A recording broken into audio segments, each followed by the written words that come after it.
Sometimes Forex trading is a wild and woolly place to be. That's why Hugh's here, to pose your questions to Walter, the naked Forex guy. Hugh's got questions and Walter's got the answers. Here at the Truth About FX podcast. Hey Walter, how do I know when the trend is over? Well, The $1 million question, right? yeah, the $1 million question. Awesome. Yeah, you don't know. Really, it's tricky because one thing I learned from Martin Pring, there's a book called Pring on Price Action. And there's another one called, I'll put it in the show notes, Pring on Price Action. And there's another one. Basically, he talks about how at the end, technical analysis explained. That's the other one I know. So Martin Pring on price patterns and technical analysis explained.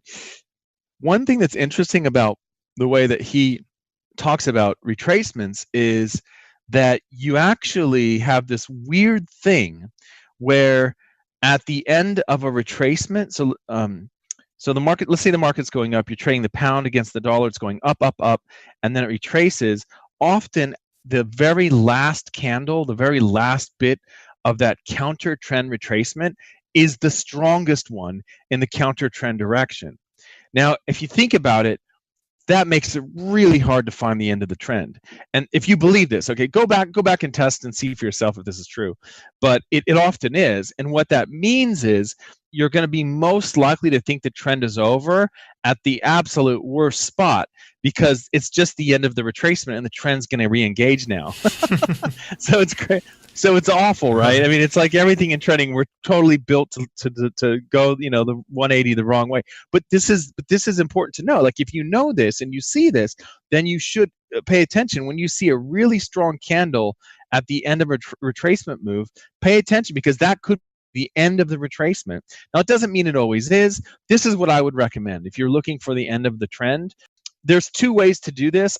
The good news is if you're getting in the trend at the end of a retracement, you can usually get in at a really tight stop, which is great because you don't have to be right that often. You can still make pretty good returns. If you've got, let's say you're in this trend and the trend goes for 600 pips, right? If you can get in on a 30 pip stop and you can only get, a third of that, that's a 30 pip stop with a 100 pip reward there. That's pretty good. So that's the kind of thing that you're looking for, I think, when you're trying to ride the trend. But at the end of the trend, I think the best thing to do is to wait for a double top against the trend. So there's a couple different ways. You can do this. You can, let's say the trend's going up, so you watch the trend going up, and then it falls and goes down, and you think the trend is over. Then it comes back up, and it's not able to take out the highest high that it made during the trend, and it falls, and it tries one more time. So now it's made the third lower low, a second lower low, right? So lower high. So you have the highest high, then it comes down, right? Then it goes up, and then it comes down, and it goes up again, but it still can't take out that previous high. So you've got two lower highs. That's a pretty good way to do it. The other way, really simple, is just draw a trend line, whether the trend's going up or down. So if it's going up, you put the trend line on the lows. If it's going down, you put the trend line on the highs. You wait for the market to break that trend line and then come back and touch it. And that's, I mean, that's about it. I mean, you never really know when it's over. You know that if you look at indicators, you're going to see during an uptrend, everything's going to be overbought. During a downtrend, everything's going to say oversold. You just never know. But I think the best way to figure it out is just to look for the lower low, lower high thing. So if you're in an uptrend and you want to sell it and you think the trend is over and it's going to fall, the reason why everyone wants to take those sells on an uptrend is because they know they're usually pretty fast moves, right? So if you can get a little double top after the uptrend seems to be over, that's a good sign, or a little double bottom after the downtrend seems to be over, that's a good sign too. But I mean, there's really no way to know. The other thing to do is, focus on the low volatility trend. Let me give you an example. So you're trading like the New Zealand dollar, for example, New Zealand against the USD, oftentimes, not always, but oftentimes it'll be pretty, it's not usually going to be totally crazy like the pound CAD. It's not going to be that crazy. It's going to be pretty smooth going. Not always, but a lot of the time. So pairs like that, you can find these really clean, nice trends. And if you get this big, massive candle that's going against the trend, you can think, okay, something's going on here. Maybe this is the end. And then see if, wait and see if it touches the trend line again on the other side, or it does a double top or whatever. And then maybe you can get in, because that's kind of easy. It's easier, I find, to trade the low volatility trends, because it's so obvious when the trend is over, because it gets really volatile. But if you're in a high volatility trend, sometimes it's not that easy, because you don't know, is this just a regular high volatility retracement, or is it really the end of the trend? So that's another way, is you can get a little bit picky. But I don't really know.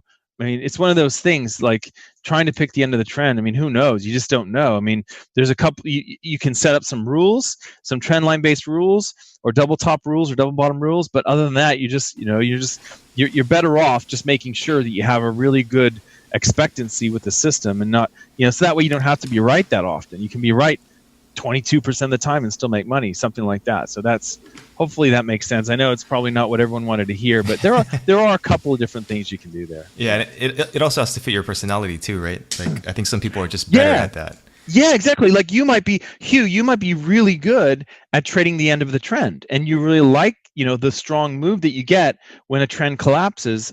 Whereas I might be one of those guys who's just feels it's so much safer to just ride the trend and instead of keep trying to pick the end of the trend. So I just say, I'm just going to ride with the trend. If I can trick myself if I want into trading the end of the trend by really trading the end of the retracement. So a lot of traders who know that they should be trading the trend, but they just can't help themselves. You can try and trick yourself into trading the end of the retracement.